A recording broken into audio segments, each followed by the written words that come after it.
आज तक आज़ादी के बाद से किसी भी मुख्यमंत्री या किसी भी बिहार के नेता ने ये नहीं सोचा कि अक़लियती फलाह के लिए मंत्रालय बन गए लेकिन फलाह नहीं हुआ। वो हुआ हमारे मुख्यमंत्री नीतीश कुमार जी के दौर में।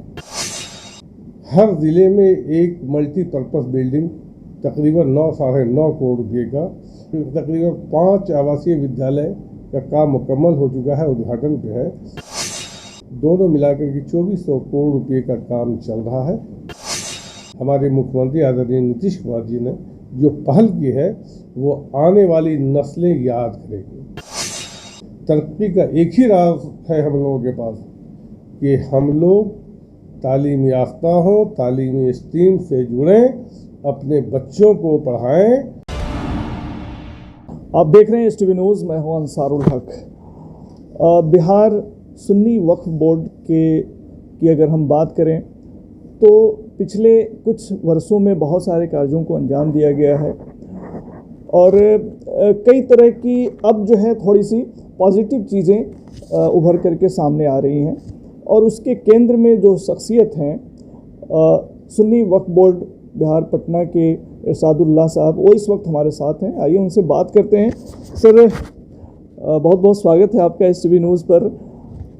आपके कार्यकाल में बहुत सारी अच्छी खबरें आई हैं। हम आपसे जानना चाहेंगे कि उस तरह वो जो खबरें आई हैं वो कैसे आई और उसके लिए फिर आपको कितना जद्दोजहद करना पड़ा और वो जो खबरें पूरी आई हैं वो क्या है?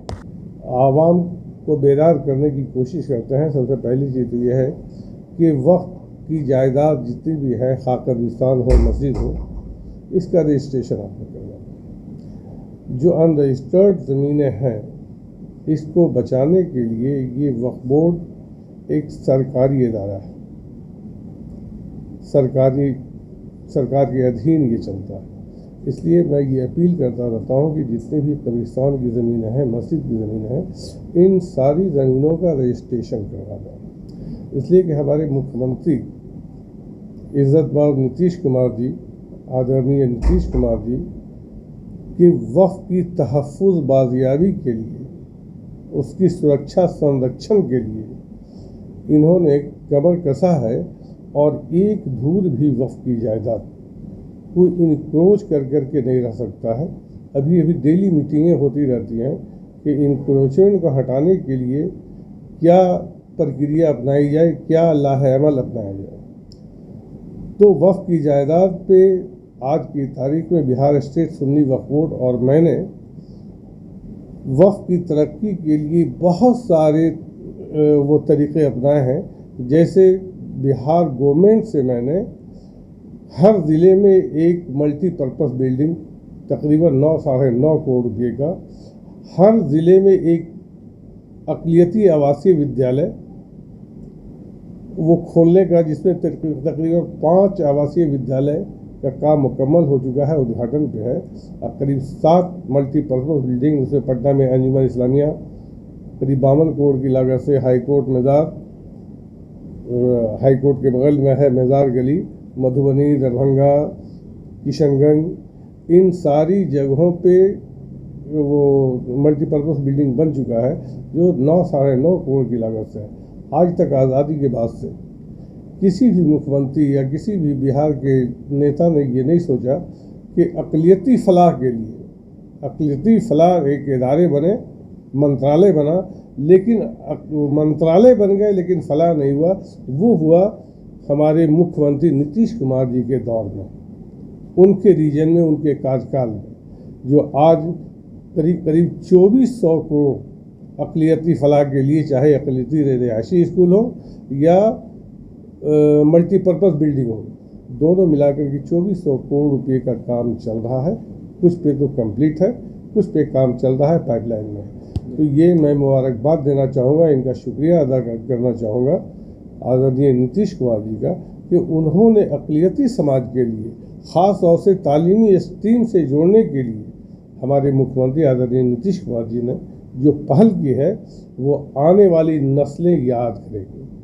इसलिए कि जब तक हम लोग तालीम याफ्ता नहीं होंगे तब तक हम लोग तरक्की नहीं कर सकते हैं। तरक्की का एक ही राज है हम लोगों के पास कि हम लोग तालीम याफ्ता हों, तालीमी स्ट्रीम से जुड़ें, अपने बच्चों को पढ़ाएं, तभी जो है तो हम लोगों की कामयाबी होगी। ये इसलिए कि कंपटीशन का दौर है।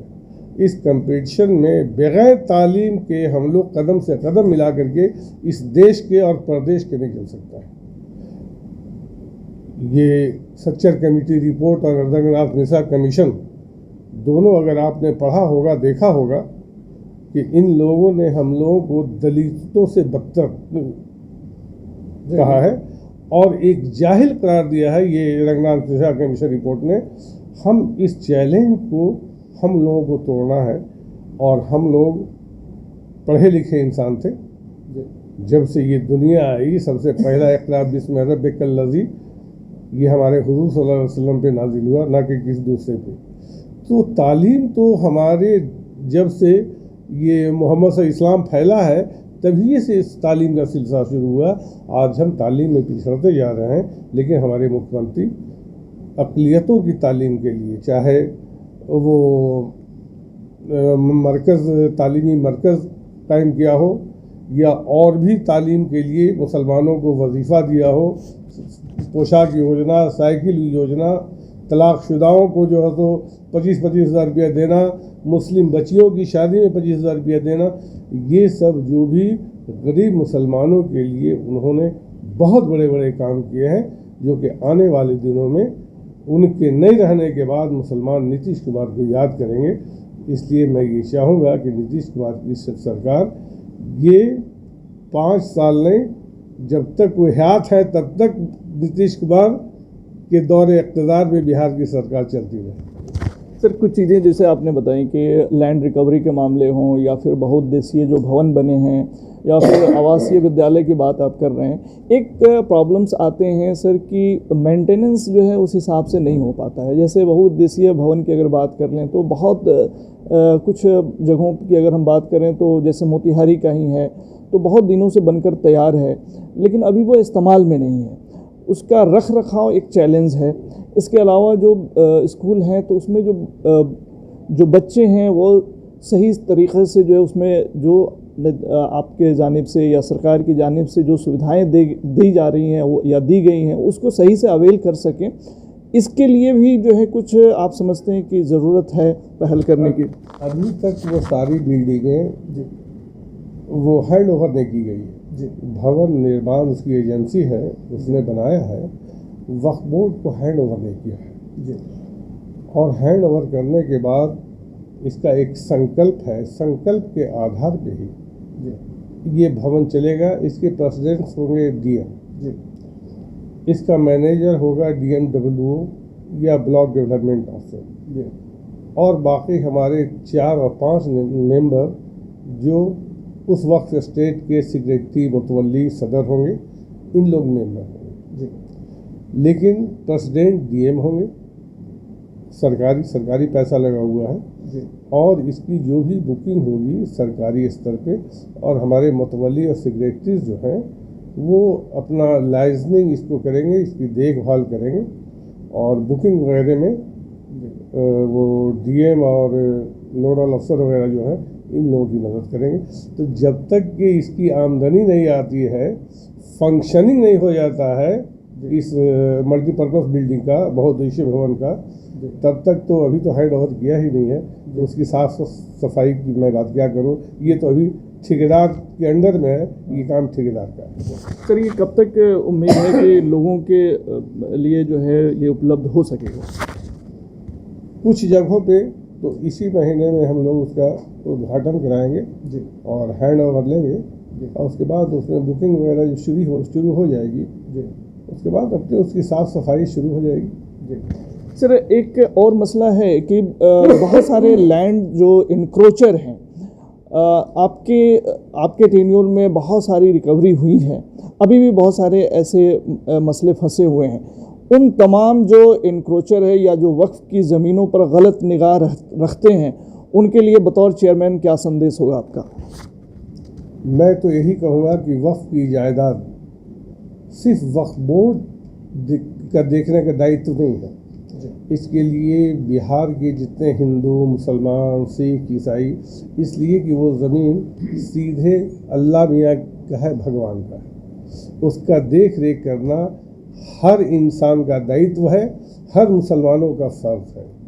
ये नहीं है कि ये वक्फ बोर्ड देखे, जैसे कब्रिस्तान, मस्जिद, दरगाह, खानका, ये सारी चीज़ें सिर्फ एक आदमी नहीं देख सकता है।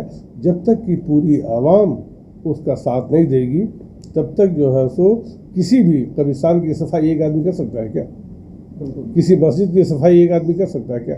पूरे मुक्तदियान कमेटी के मुतवल्ली और मेम्बरान से लेकर के पूरे महल्ले के लोग उसका देखभाल, उसकी सफाई, पानी, रंग, इसको जो है सो करवाता है। तो ये सोचते हैं कि कमेटी के लोग करें और वक्फ बोर्ड करें, ये गलतफहमी है। ये एक अल्लाह का घर है, एक मस्जिद है। कब्रिस्तान आखिरी घर हम लोगों का होता है। कब्रिस्तान की देखभाल हर मुसलमानों का फ़र्ज़ है। ये बहुत बड़ा सवाब जारिया है कि कब्रिस्तान की देखभाल करना, मस्जिद की सफाई करना। आप जैसे हिंदुस्तान के किसी गुरुद्वारे में जाएंगे तो बड़े बड़े लोग, बड़े बड़े अरबपति, खरबपति, बड़े बड़े अफसर जा कर के पोछा लगाते हैं, उसकी सफाई करते हैं। चर्च में उन लोग फादर और वहाँ के जितने भी हैं उन लोग खुद सफाई करते हैं। तो ये हम मुसलमान लोग अपनी मस्जिद की सफाई सोचते हैं कि सिर्फ कमेटी का सेक्रेटरी करे या वक्फ बोर्ड का चेयरमैन आकर करे। अरे जो मुक्तदी हजरात है, जो नमाज़ पढ़ने के लिए जाते हैं, उनका फ़र्ज़ है अगर थोड़ा सा उसमें धूल लगा हुआ है तो अपने से साफ़ कर दें। ये एक सिर्फ मस्जिद में नमाज़ पढ़ना नहीं, वो आपका घर है।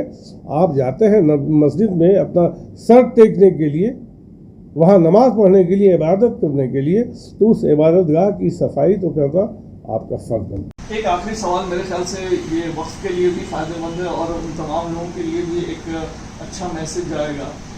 वक्फ की जो भी प्रॉपर्टीज़ है या फिर जो भी इदारे हैं, वहाँ पे अगर कुछ गड़बड़ियाँ होती हैं या फिर कोई गलत निगाह उस पर रखते हैं, कोई आम आदमी इस स्टेट पे रहने वाले, उनकी नज़र में ये चीज़ आता है, तो फर्दर उन्हें क्या करने की ज़रूरत है, वो कैसे इस पर एक्शन लेंगे? जैसे गड़बड़ियाँ, अगर कोई भी ज़मीन बेची जाती है जी गड़बड़ी है जी फ़ौरन उस पर FIR हम करते हैं। जी अगर वो नाजायज़ कब्ज़ा कर रखा है तो उसको नोटिस करके उसकी हेयरिंग करते हैं। अगर FIR नहीं होता है तो ट्रिब्यूनल से आदेश करके उस पर कार्रवाई होती है। जी उसमें DM, SDO सारे लोगों को फिर उनको पकड़ करके जेल के अंदर डाला जाता है। उस पर केस मुकदमे चलते हैं। इसलिए वक्फ एक्ट जी बहुत आसान एक्ट नहीं है, इसमें नॉन बेलेबल सेक्शन है। एक बार किसी पे, किसी इंक्रोचर पे या किसी रासिब पे अगर केस हो गया, मैं ये कहूँगा कि वक्फ बोर्ड के केस से कोई भी बचे। किसी आम आदमी कोई केस कर देता है, उससे कंप्रोमाइज़ कर लीजिएगा, लेकिन वक्फ बोर्ड केस कर देगा तो वो कोई कंप्रोमाइज़ करने वाला भी नहीं मिलेगा। इसलिए कि ये संपत्ति, ये प्रॉपर्टी की लड़ाई सरकार लड़ती है, कोई व्यक्ति नहीं लड़ता। तो सरकार से लड़ाई लेना किसी के बस की बात नहीं है। इसलिए मैं आवाम से अपील करूँगा कि वक्फ की जायदाद को आप लोग खुद देखें, ना कि सिर्फ कमेटी के लोग। ये मुतवल्ली बहुत कमज़ोर होता है, सिर्फ मुतवल्ली पर ना छोड़ें। सूचना और कहाँ तक पहुँचाएंगे लोग से? ये सूचना आवाम से लेकर के प्रशासन तक। जी CO है, DCLR है, अभी ये सर्वे चल रहा है। जी सर्वे जा कर के अब पूछें CO से, DCLR से, SDO से कि भाई सर्वे का क्या पोजीशन है। जी बहुत सारी जितनी मस्जिदें हैं, कब्रिस्तानें हैं, खानकाहें हैं, इन सारी ज़मीनों का सर्वे कराना ज़रूरी है। होता क्या है कि तो आप लोग सर GIS टेक्नोलॉजी का भी इस्तेमाल कर रहे हैं? GPS का भी हम लोग इस्तेमाल कर रहे हैं, लेकिन उसके बावजूद वहाँ पे कुछ कमियाँ तो हैं।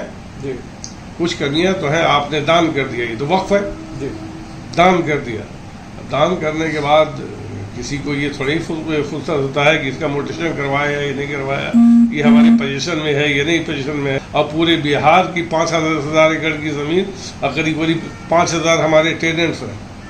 इन लोगों को संभालना थोड़ा टफ काम है, लेकिन ऊपर वाले उसको यह अल्लाह की जायदाद है, इसकी हिफाजत वो खुद कर रहे हैं और यहाँ की आवाम का कोऑपरेशन मिलता है।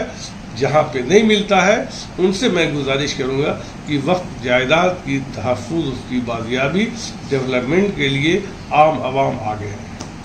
बहुत बहुत शुक्रिया सर HTV न्यूज़ से तमाम जानकारी साझा करने के लिए। तो वक्फ बोर्ड सुन्नी वक्फ बोर्ड के चेयरमैन जिनसे हम बात कर रहे थे और तमाम पहलुओं पर उन्होंने अपनी बातें रखी और ये क्लियर है, कई लोगों के जहन में ये कन्फ्यूज़न होता है कि वक्फ की प्रॉपर्टी कैसे, तो ये सारी जो प्रॉपर्टी वक्फ की आती है वो दान की हुई होती है और साफ तौर से चेयरमैन साहब ने कहा कि ये अल्लाह का या भगवान की प्रॉपर्टी है। तो इस पे जो गलत निगाह रखने वाले लोग हैं उन्हें थोड़ा सा समझने की ज़रूरत है।